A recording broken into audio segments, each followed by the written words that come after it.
What's going on, YouTube? Welcome back, everyone. This is Lee, and yes, today we'll be comparing the Viltrox 56mm 1.7 lens versus the TTARTISAN 56mm 1.8 lens. So with all that said, let's begin. So right before we get started, I just want to point out that TTARTISAN, they did send their lens over to me for evaluation, and also Viltrox, they also sent their lens over to me for evaluation. However, as usual, all opinions are my own opinions about the product. So with all that out of the way, let's take a look at some pricing. So the TTARTISAN 56mm 1.8 lens comes in roughly around 129 USD, whereas the Viltrox 56mm 1.7 lens comes in roughly around $139. So throughout this entire video, you guys need to decide if that extra $10 is worth it to you guys. Yes, the $10 from the TTARTISAN is worth it to you guys to go to the Viltrox, or from the Viltrox to the TTARTISAN to save the extra $10. So yes, that's very interesting, $10. But anyways, let's get to some specs. Now, as for the specs, the TTARTISAN comes in at a 1.8 aperture, whereas the Viltrox comes in at a 1.7 aperture. We'll definitely see the bokeh test later on in the video.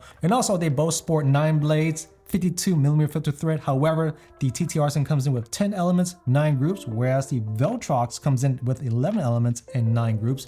And as for the minimum focus distance, the TTARTISAN is 50 centimeters versus the 55 on the Viltrox. And as for the weight, the TTARTISAN is 245 grams, whereas the Viltrox is 187 grams. So with that in mind, let's take a look at the exterior of the lens. Now here is the exterior of both lenses, and as you can see, the Viltrox is smaller than the TTARTISAN, and also the build quality is very different from one another. The build quality on the TTARTISAN is aluminum, is metal build, whereas the Viltrox is full plastic. And as for the lens hood, the TTARTISAN is providing you a better lens hood over the Viltrox when it comes to blocking out the sun. However, if you're in a rush, I would recommend the Viltrox because you could put on your lens cap onto your lens while your lens hood is still on your lens, whereas the TTARTISAN, you can't do that. You need to unscrew the lens hood and then place back your lens cap. So it's a little cumbersome, but that depends on how you guys are working out there. So there we go. Now here is both of the lenses with their lens hood on. Now, let's take a look at the USB-C situation. The Viltrox USB-C is located at the back of the lens, whereas the TTARTISAN is located at the bottom of the lens cap, like a docking station, like one of those $40 docking stations that we used to buy back in the days for Sigma and Tamron, just to update their firmware on their lenses that never worked at the beginning, right? So that's what it is at the bottom of the TTARTISAN. Now, both of these lenses do have pros and cons when it comes to the USB-C placement. The TTARTISAN, if you break your lens cap, it's over, right? So the solution is put that one away into a safer location, probably next to your computer, and just buy a third party on Amazon and you're good to go, right? For the Viltrox, it's very convenient, but the issue is it depends where you live and what you're doing. If you're living like in a raining area, yeah, I mean, it's not weather resistant, so just keep that in mind. Also, if you're working like in a lot of sand, anything that goes into that USB-C, that's gonzos, right? It's done. So keep that in mind. But the solution for the Viltrox is they should just provide you guys with a cover like the Yongnuo. Yongnuo provided a cover for their USB-C. So that is something Viltrox should have done with this lens, but that's just my opinion right there. But anyways, now here is our very first test. This is the bokeh ball test. And as usual, I'll let you guys determine which one is the better bokeh ball, but I would say that TTARTISAN balls are bigger than the Viltrox. There we go. Yes, and that's just because of the focus breathing, which we'll see later on in the video. Now here is the bokeh blur test, and as you can see, the bokeh blur on the TTARTISAN, it's much more noticeable than the Viltrox because the Viltrox does suffer from focus breathing. That's why it looks slightly wider on the Viltrox versus the TTARTISAN. So if you're looking for more bokeh blur in your image, definitely TTARTISAN will provide you just that. And as for distortion, there is absolutely no crazy distortion in any of these lenses at all that I could see. That's quite amazing for this price bracket. Yeah, some other price brackets, whoa, you can see the distortion. This one you don't. Now as for vignetting, I will say that the Viltrox do provide slightly more vignetting over the TTARTISAN. Now as for the next test, this is the chromatic aberration test. I am taking a photo of this aluminum roof. This is the worst case scenario because there's a sun on this aluminum roof, and I will say that the TTARTISAN do provide slightly more chromatic aberration over the Viltrox, and that's because it only has one ED element versus the 4 on the Viltrox. Now here's another chromatic aberration test right over here.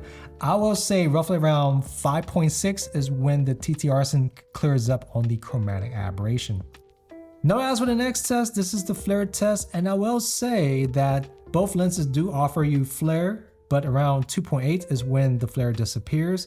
This is without any lens hood, so if you're using the lens hood on, the TTARTISAN will give you more protection over the Viltrox. Now as for the next portion, this is the special feature portion. The TTARTISAN allows you to go to full frame mode, whereas the Viltrox, it does not. So that's a big bummer. But if you've been following my channel, you know that there are some APS-C lenses that can go to full frame mode that works flawlessly. So this is an additional new one to the list, the TTARTISAN. So for the video, you don't get any vignetting in full frame mode. For portrait mode, you get slight vignetting, just a little bit, and there you go. So that is a pretty cool feature to have on the TTARTISAN. So you're basically getting like 2 lenses in one per se, but yeah, there we go. Now let's take a look at the sharpness test. Now here is the sharpness test for the landscape. I'm shooting directly in the middle of this bush. Let's take a look at the left side of the image.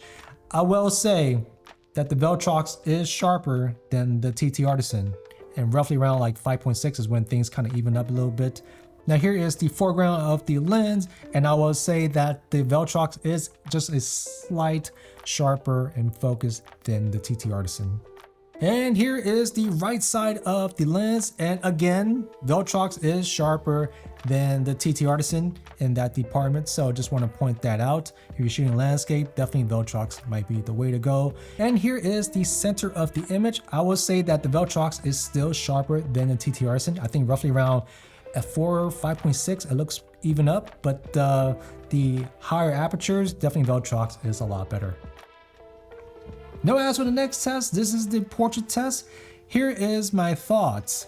Now, I actually bumped the Viltrox 4 to 5 inches ahead just to compensate for the focus breathing. So that's one. That's why things look kind of even almost. If I didn't do that, my head would look smaller in this test. So just want to put that out there. But with that said, I would say that the Viltrox is sharper, wide open, and there's no chromatic aberration on any of these images right here. No crazy ones that I could see. Also, the TTARTISAN do have better color tones on the skin than the Viltrox. So I just want to point that out there. But yeah, with that in mind, there we go. Let me know your thoughts down below on this test. So just wrap things up, the TTARTISAN versus the Viltrox. Here is my honest opinion. This $10 difference is negligible, and I think that TTARTISAN should raise their price to $10 more to even out with the Viltrox. And I know the viewers are frowning right now because they don't want lenses to go up in price, but here is my reasoning. TTARTISAN is a metal build. It has a nice lens hood that will provide you more flare control, right? It will definitely give you more of that bokeh-licious look, right? It's a true 84mm shot, right? You don't need to always compensate your positioning of your shot, right? So that is why I think that the TTARTISAN is very nice, and also the color tones are very excellent as well. But as the Viltrox, some of the pros are, number one, you're getting excellent chromatic aberration control, right? Those 4 ED elements is definitely going to help you out. Number two is a compact lens, but the issue being compact, you're suffering from focus breathing, so that's why you're seeing all of that going on right there. And number three, the pro is definitely a sharper lens over the TTARTISAN. So with this $10 difference, you could flip a coin, I guess. Just flip a coin. But anyways, thank you guys for checking me back. I hope you enjoyed this evaluation. Definitely click like and subscribe. And I'll see you guys in the next one. And TTARTISAN, definitely raise your price $10. Anyways, take it easy. Peace.